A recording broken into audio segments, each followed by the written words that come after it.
السلام علیکم ورحمۃ اللہ. اذان دے دیں.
أشهد أن لا إله إلا الله وحده لا شريك له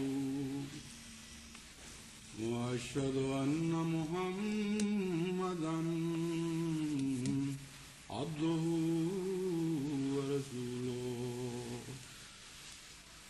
أما بعد فأعوذ بالله من الشيطان الرجيم بسم الله الرحمن الرحيم الحمد لله رب العالمين الرحمن الرحيم مالك يوم الدين إياك نعبد وإياك نستعين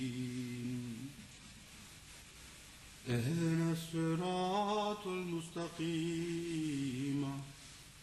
صراط الذين أنعمت عليهم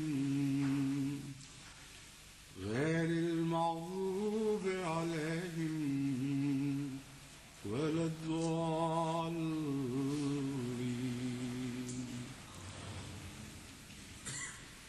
أذن للذين يقاتلون بأنهم ظلموا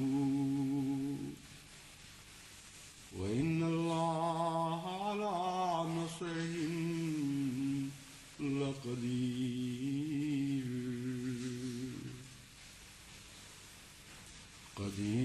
الذين أخرجوا من ديارهم بغير حق إلا أن يقولوا ربنا الله ولولا دفع الله الناس بعضهم ببعض لهدمت صوامع وبيع وصلوات ومساجد يذكر فيها اسم الله كثيرا ولينصرن الله من ينصره إن الله لقوي عزيز.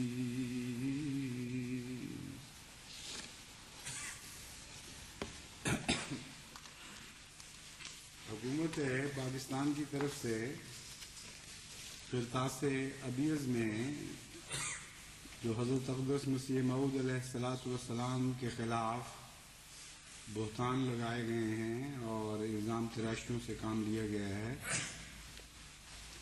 ان میں ایک اہم الزام یہ ہے کہ آپ نعوذ باللہ من ذالک انگریزوں کے خود کاشتہ پودا تھے، اور جماعت احمدیہ گویا کہ انگریزوں ہی کی قائم کردہ ایک جماعت ہے. اس سلسلے میں گزشتہ خطبے میں اس الزام کے ایک پہلو سے متعلق میں نے احباب جماعت کو مطلع کیا تھا اور اس کے مختلف پہلوؤں پر مختلف حصوں پر روشنی ڈالی تھی. اب میں بعض اور پہلوؤں سے اس الزام کی مختلف شاخوں پر گفتگو کروں گا. اس الزام کے ساتھ تعلق بناتے ہوئے حضرت مسیح موعود علیہ الصلوۃ والسلام کو جہاد کا منسوخ کرنے والا قرار دیا گیا، اور یہ دلیل قائم کی گئی ہے کہ چونکہ آپ انگریز کے مقاصد کی خاطر انگریزوں ہی کی طرف سے کھڑے کیے گئے تھے، اس لیے ان مقاصد میں سے ایک اہم مقصد جہاد کی تنسیخ تھا. اور چونکہ آپ نے اپنے کلام میں بکثرت اس بات کو تسلیم کیا ہے قرطاس ابیض کے مطابق کہ آپ جہاد کو منسوخ کر رہے ہیں، اس لیے صاف ثابت ہو گیا کہ انگریز کے مقصد کو پورا کرنے کی خاطر انگریز ہی کی طرف سے ایک نمائندہ بن کر آپ کھڑے ہوئے. اس دلیل کا اگر قریب سے غور سے مطالعہ کیا جائے تو اس کے بہت سے پہلو ہیں جن کو مد نظر رکھتے ہوئے اس کا جائزہ لینا ہوگا. سب سے پہلے یہ کہ حضرت مسیح موعود علیہ الصلوۃ والسلام نے اگر انگریز کے مقاصد کی خاطر تنسیخ جہاد کا اعلان کیا تو وہ مقاصد کیا تھے اور کیسے آپ کی ذات سے وہ مقاصد پورے ہوئے. دوم یہ کہ حضرت مسیح موعود علیہ الصلوۃ والسلام نے تنسیخ جہاد کا اعلان کن حالات میں کیا، کون سے خطرات تھے جو انگریز کو حقیقتاً درپیش تھے، اور اس کا سیاسی پس منظر کیا ہے. اس کے علاوہ بہت سے امور ہیں جن کو میں نے نقطہ بنقطہ ذہن میں رکھا ہوا ہے، اور میں انشاءاللہ ان میں سے ہر پہلو پر روشنی ڈالوں گا. سب سے پہلے تو یہ دیکھنے والی بات ہے کہ اگر انگریز نے حضرت مسیح موعود علیہ الصلوۃ والسلام سے جہاد کی منسوخی کا اعلان کروانا تھا اور مسلمانوں کو اس خیال سے باز رکھنا تھا، تو یہ ناممکن تھا کہ حضرت مسیح موعود علیہ الصلوۃ والسلام سے ایسے دعوی بھی ساتھ کروا دیتے جن سے آپ کی ساری قوم دشمن ہو جاتی. کہاں وہ دن تھے کہ علماء عظیم الشان خراج تحسین پیش کر رہے تھے آپ کو، اور یہ کہہ رہے تھے کہ عالم اسلام میں حضور اکرم صلی اللہ علیہ وآلہ وسلم کے وصال کے بعد سے آج تک اس قسم کا عظیم مجاہد اسلام پیدا نہیں ہوا. اور کہاں وہ دعوی جن کے نتیجے میں اچانک ساری کایا پلٹ گئی. غیر تو غیر اپنے بھی دشمن ہو گئے، جو خون کے رشتہ دار تھے وہ خونی دشمنوں میں تبدیل ہو گئے. اور ایسی کایا پلٹی ایک ہی رات میں ایک ہی دعوے کے ساتھ کہ تمام بستی ہوئی دنیا میں ایک بھی گویا آپ کا نہ رہا. ایسا دعویٰ کروا دینا جس کے نتیجے میں ساری دنیا دشمن ہو جائے، اس کے بعد اس انگریز کو کیا توقع تھی کہ آپ کی بات مانے گا کیا کون؟ یعنی جہاد کی تنسیخ کا اعلان کے لیے کھڑا کیا جا رہا ہے اور دعوی وہ کروائے جا رہے ہیں جن کے بعد جو کچھ تعلق رکھنے والے تھے وہ بھی خون کے پیاسوں میں تبدیل ہو جائیں. ایسی جہالت کی بات کسی ایسے شخص کی عقل میں آ جائے، جس قسم کے اشخاص آج کل احمدیت کی دشمنی میں نظر آتے ہیں، تو آ جائے، لیکن کوئی معقول آدمی دنیا کا اسے تسلیم نہیں کر سکتا.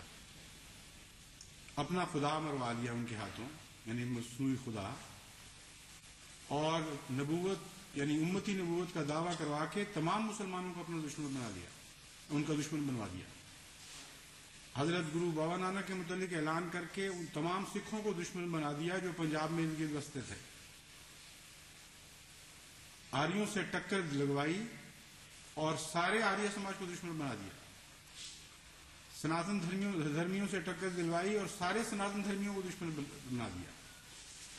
بدھوں کے متعلق وہ اعلان کروایا جو ان کو قبول نہیں تھا، زرتشتیوں کے متعلق وہ اعلان کروایا جو ان کو قبول نہیں تھا. اور تمام دنیا میں جتنی قومیں بھی مذہب کی طرف منسوب ہوتی ہیں ان سب کو چیلنج دلوا دیا اور ہر ایک کو متعلق ایسی بات کہی جو اس کے دل کو کڑوی لگتی تھی. اس قسم کا مصنوعی، اس قسم کا جھوٹا تو کبھی دنیا میں کسی نے نہیں دیکھا کہ باتیں وہ کہے جو کڑوی ہوں، جو ہر ایک کو تکلیف پہنچاتی ہوں. اس قسم کے اشخاص تو سوائے نبوت کے کبھی منصہ شہود پہ نہیں ابھرا کرتے.